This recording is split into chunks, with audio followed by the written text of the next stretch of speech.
Hello, everyone, and welcome back as we continue exploring the Russian Revolution, specifically the fall of the Tsarist state and the emergence of what will become the Soviet Union.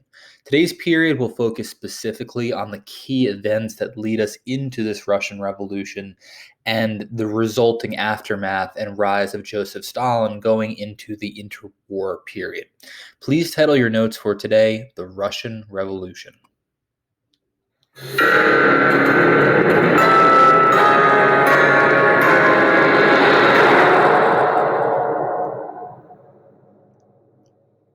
So you'll see that in today's lesson, the events that transpire, the events that unfold, are really many different items, many different personalities, countries, events that we've explored before, kind of coming together to wrap up this historical narrative and really introduce us to this massive superpower of a country known as the Soviet Union, which will be with us for the remainder of our class. So this can get a little bit confusing. There are several different events that you really need to understand to truly recognize the trajectory of the Russian Revolution and the transformation of Russia into the USSR. So, in March of 1917, keep in mind that the months are a little bit different in the Russian calendar. So that's why you're seeing like the February Revolution, even though it's taking place in March. So riots emerge over the cost of bread and fuel. People want an end to World War I. Life on the Eastern Front is grueling. Everyone knows someone who's traveled to the Eastern Front and lost their lives. Soldiers are sent to stop these massive protests. In many cases, the soldiers are friends and family members of the protestors, and they end up joining them. It really demonstrates the instability in Russia during this time. Keep in mind that several other factors have also taken place after the Russo-Japanese War and Bloody Sunday. We have the 1905 revolution, which significantly weakens the relationship between the Tsar and the people. Rasputin has been killed by this point. Many people among the public are upset about that. Now you have this February revolution, and this is going to lead to Tsar Nicholas II abdicating his throne. So just keep all of this in mind in terms of what these different events entail and how they lead from one into another. So now the Tsarist government is gone, and a new government is created, led by Alexander Kerensky. This is simply a provisional government, a temporary government until a new constitution, a new government can be put together. But Kerensky makes a fateful decision to keep Russia involved in World War I. This was the number one factor that really ignited the February Revolution. So it's significant that this decision is going to anger citizens even more. At this time, we also see the formation of Soviets. A Soviet is like a local town council that's comprised of several different people. Workers, peasants, soldiers, they would make up a local Soviet. It's around this time that Vladimir Lenin is going to return to Russia from his exile, largely funded by the Germans. Why, you might ask? The Germans are using this as an opportunity to destabilize Russia even more. He's hoping that Vladimir Lenin, along with the Bolsheviks, will force Russia to exit World War I, which is exactly what happens. Here you can see Lenin speaking to a massive crowd of protesters, and this is what incites the October Revolution. So the Bolsheviks take control of all of the Soviets throughout Russia. They run their campaign on a slogan of peace, land, and bread, which will become synonymous with their movement going forward. And the Bolsheviks put together the Red Army, comprised of mostly communist insurgents who were trying to bring communism to Russia. Keep in mind that our understanding, our 21st understanding of communism, what we associate it with, obviously looks very different at this time. These people are desperate, they're hungry, they're being killed in warfare, obviously, and communism for many is very appealing. So, just one quick note to differentiate between these two things. The February Rev is a spur of the moment uprising in response to Russia's involvement in World War I and food shortages.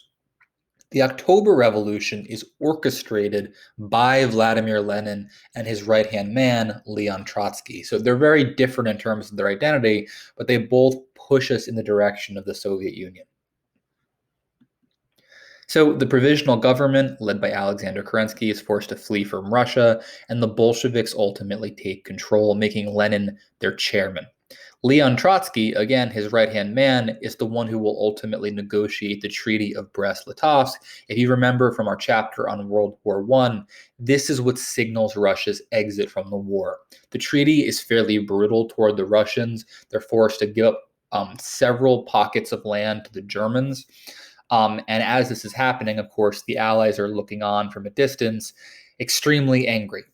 The Western world is not, a fan of communism, but also seeing the Russians desert World War I puts the Allies in a much more precarious situation, which is why you don't really see any Russian voices during the Paris Peace Conference. So, this is going to prompt a civil war in Russia. Not everyone in the country is a fan of communism, but it's still imposed on everyone. Communism essentially means that you would be losing anything that you privately owned, most notably your own land. So, this transition is being facilitated by the Red Army, the Bolsheviks or the communists.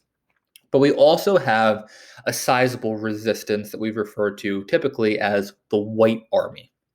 And this is made up of everyone else. It's also supported by European countries too. So while Europeans are fighting in World War I, they're also fighting the Red Army in Russia, trying to get the White Army to win so that Russia can re-enter into the Great War. And the Allies, of course, oppose Lenin, who is a communist, and they want Germany to be in a two-front war once again. One thing that is quite notable is that the Bolsheviks seek to erase all trace of the Tsarist state. Here you can see them destroying a statue or a monument of Tsar Alexander III. They brutally destroy the bodies of the Tsarist family. They pour acid on them to make them unrecognizable. They destroy their palaces, their statues, anything really associated with the Tsarist government, which had existed for 300 years under Romanov rule, was ruined. This is the last known photograph of the Romanov family altogether.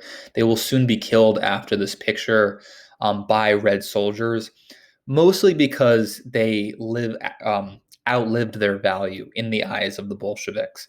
The Bolsheviks realized that them being alive could serve no purpose other than the White Army searching for them and attempting to put them back in power if they were to locate them.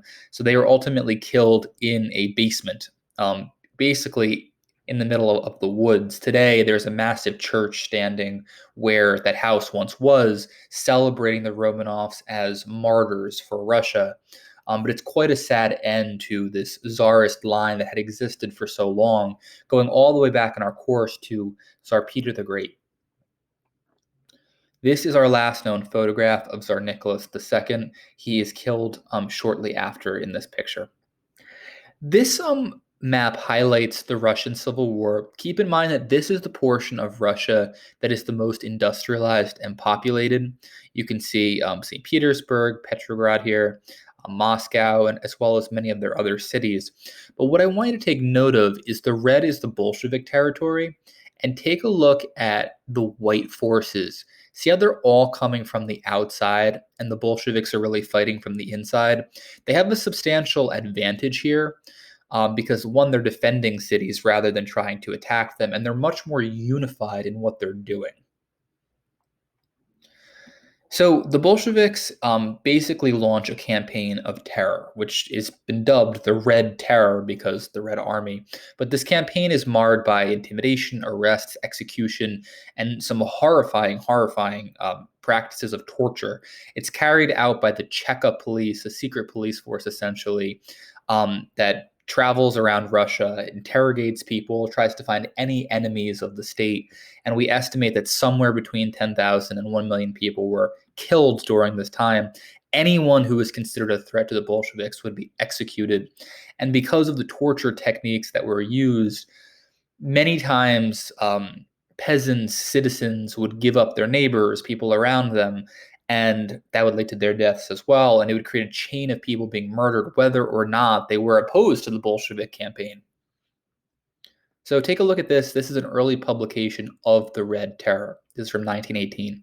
Crush the hydra of counter-revolution with massive terror. Anyone who dares spread the slightest rumor against the Soviet regime must be arrested immediately and sent to a concentration camp. Horrifyingly, this is the Cheka headquarters with their front lawn covered in corpses as a method of intimidation to all who might threaten the Bolshevik movement. And in terms of the Russian Civil War, ultimately the Reds are victorious for several reasons. I mentioned them when I showed you the map, but just to kind of put them all in front of you, the Whites had different leaders and different motivations. There were peasants in Russia who were opposed to communism. There were European powers who had imperial interests in Russia. There were European powers who were trying to get Russia back involved in World War I. The Whites were scattered all over the place, whereas the Bolsheviks tended to be concentrated in cities. And because the Red Army was more unified in their actual message, as horrifying as that message was, as you can see in that picture to the right, it made for a simpler narrative and an easier way of solidifying people around them and keeping their movement targeted.